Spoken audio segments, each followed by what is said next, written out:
I think you'd best spend quite a bit of time looking through YouTube, picking out channels that they'd like to send stuff for review to, and then checking out the actual level and abilities of the reviewer and seeing whether or not they can pitch a product directly at him that will appeal to his market of his channel. And they've done a brilliant job with this one. Yay! They've actually sent me an inflatable rubber ring with a quad in the middle of it. Not saying that I'm not a good pilot, obviously. It didn't come with any paperwork, but I'm kind of thinking they're saying something here. This is obviously a fun quad, aimed at 8+, and I'm not knocking it that I've got it. I'm well pleased. I've got grandkids that are going to really enjoy this. It's got altitude hold, believe it or not. It's operated by your phone on an app, obviously, and it's voice control as well. Now, judging how sometimes the flights go inside the house, I think there might be some terms I'll use that it won't actually understand, but we'll see how we go. So it comes nicely boxed, obviously aimed at a certain market, and I'm going to try my best to appeal to that market. This looks pretty good, actually. I think it could be good fun for the kids, and let's see how we get on. So open up, it's well packaged, well popped together,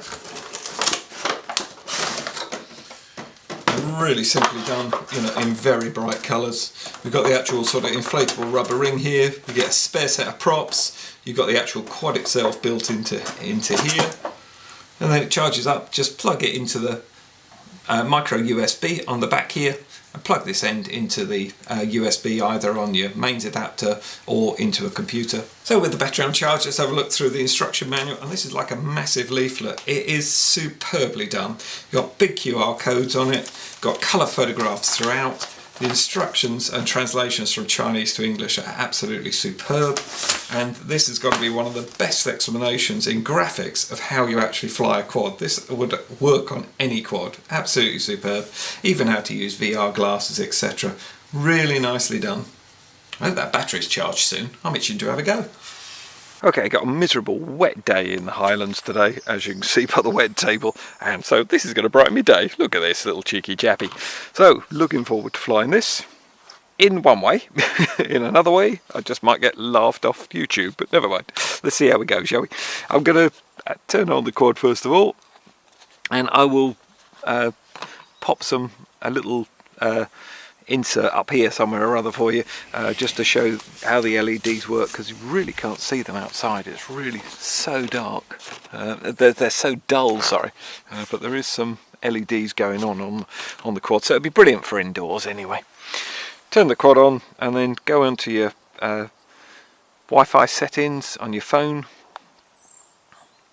And then if you've already logged onto it like I did indoors, just to make sure it was all working, it should reconnect straight away. If not, you need Wi-Fi UFO, and then just log onto that, just connect onto it. And then launch into the app. There we go, you get a little smiley little fella. This is going to brighten the day, isn't it? Oh, and you get a rainbow as well, and the sun going across the back as well. So, all ready to go. So pop that on. And again, like I say, you won't be able to see the LEDs, but I'll explain them as we go if I need to. They don't actually do an awful lot, to be honest. It's just a very dull glow. So we're bound up and everything's working on it. There we go. You can see my fingers there.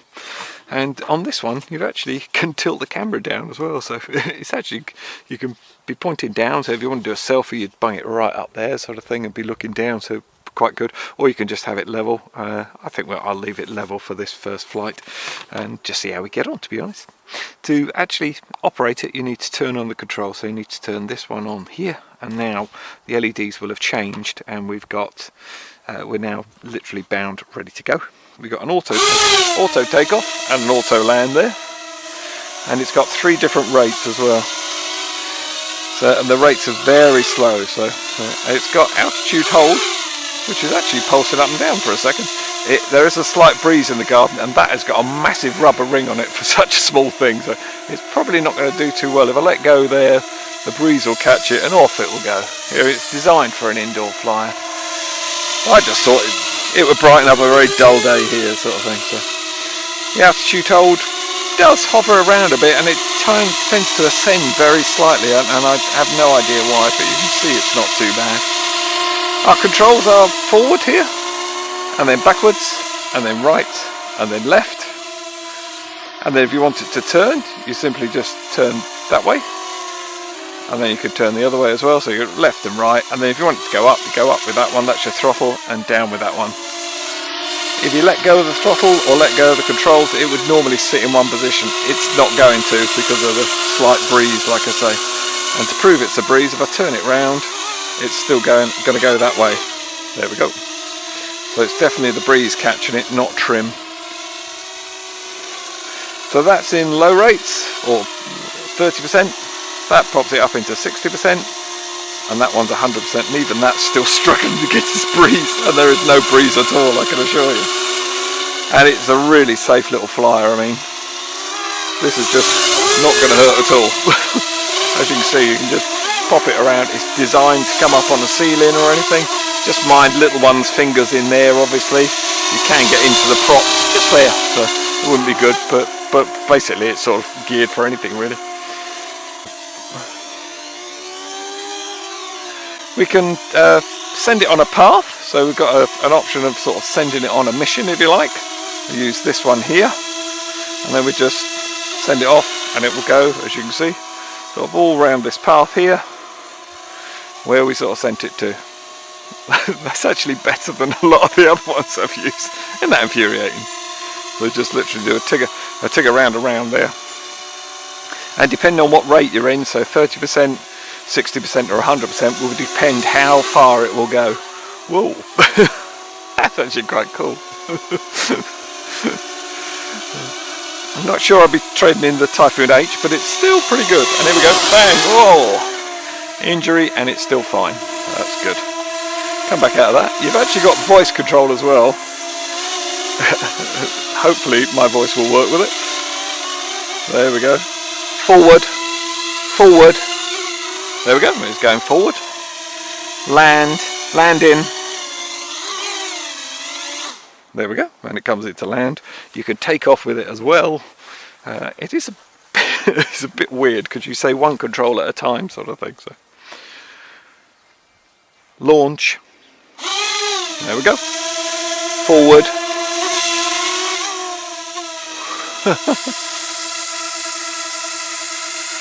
Down. Forward, landing, whoops.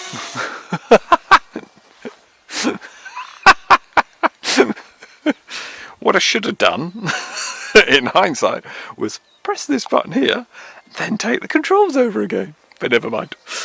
These things are sent to tries, aren't they? I think that's what the quad's saying actually, rather than me. So we could just take off. Alright, so it's pretty good. It does, once you touch that takeoff button, it's off. There is no hanging around with it. I'm going to start the video actually, I forgot all about that. It's starting to record now. I don't expect we'll get that much more flight time, to be honest. There we go. That is really good. I mean, for a nipper, this is going to be great. I'm going to be such a good granddad. There we go. I'm going to do a little selfie. It makes the noise and everything. Let's pop the video back on. It's not going to be great. I mean, the whole thing's just it's a novelty, but it flies, doesn't it? I mean, what more can you ask for, really? You can also fly it on your gyro as well, so if I pop that on, now my phone, if I tilt my phone forward, it will go forward, tilt it back, it will go back, right and left. So this could be great for kids. You know, like I say, you're safe. And then if you want to, you've got headless mode on this as well. Now this would just depend on what way, there we go. So that's forward, that one's back. If I rotate it, that way's still forward and that one's back. So that is all headless mode is. Whee! I like the way it sorted itself out there, that was pretty clever. I've never known that before.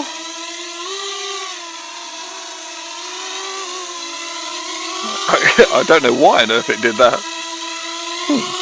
So that's headless mode for you, and with the gyro as well. It's pretty impressive. It does pulse a bit on its holding altitude, but I mean, crikey, what do you expect? And it's freezing up a little bit on the video as well, and it is noisy. I mean, I didn't have to say anything about the noise. It is seriously noisy piece of kit, and that's basically it's run out. So when it runs out, it just stops. You've also got a kill button. If you press that button there, it kills it instantly, and if it's in the air, it will just drop. So if you get in a problem, you can always do that with it. And the other way of coming into land is if you just pull your throttle right off, keep it off, and then whenever it comes down, table, ground, whatever, or roof, actually I proved it perfectly on the roof there, whatever stops it basically descending, then the motors will cut out. It really is quite a safe little quad. Little one's fingers could go in here. Yeah, I'm being old miserable granddad here. Yes, you could wind up with your fingers in there. To be honest, unless you're really tiny, I really don't think you'd have much effect on them, because these props are so flexible. They're about one of the most flexible props I've come across, so it will try and deflect out of the way if you do anything. But it's reasonably safe. But you wouldn't let a little tiny nipper with it alone. The other thing is you've got a brilliant cage here as well, protective cage if you don't want to fly it with this. One of my other options was to fill this with helium, and then you wouldn't use a lot of power to go up and down, and your flight times would be incredible, because it would just, I assume it would just hover, but I don't know, it might just it might just disappear as well. And the other thing I love about this, if you set the trims on it, like here, you get a beep. So I've set the trim 3 for going forwards, and when I get it back to centre, most quads and everything do a little beep, and thank you very much, I've got to centre. I love this one.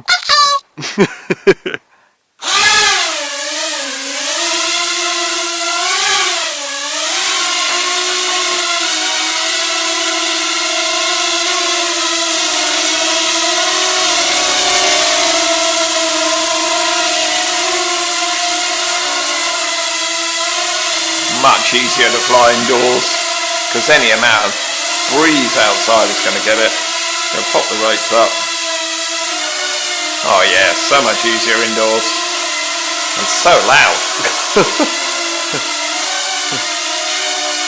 You couldn't get it out when the kids had gone to bed and just sort of think, oh no, I won't let them know I was playing with their toy. Definitely not. And it's not going to damage anything, as I said before, it's pretty safe, so it's just going to crash it into there. As soon as it comes down to the ground, it will stop. So I think it's perfect in every way, apart from it needs a bit of accessorising, and there we go. I've Tiggerised mine, but you could paint anything on it, or you could use felt tips or anything. At the beginning I thought, what a waste of space this thing would be. It probably won't fly properly. It's just a gimmick thing. It is not. If I was a kid and my parents had got me this, or grandparents would be the things that are going to buy it for you, brilliant. I mean, and the controls are exactly the same as any of our quads, so I think it's a really good introduction to it. Yeah, it looks a bit funky and a bit weird, but hey, it works. I mean, this thing is not going to damage anything, and the fact you can play around tilting the camera, it's got the camera on, the video wasn't bad of it actually, so I mean, it's not, for what it is, I think it's really smart, works really well. I haven't had any issues with it at all, and it's just about to get packed up and given to the grandkids. So big old double thumbs up from Tigger.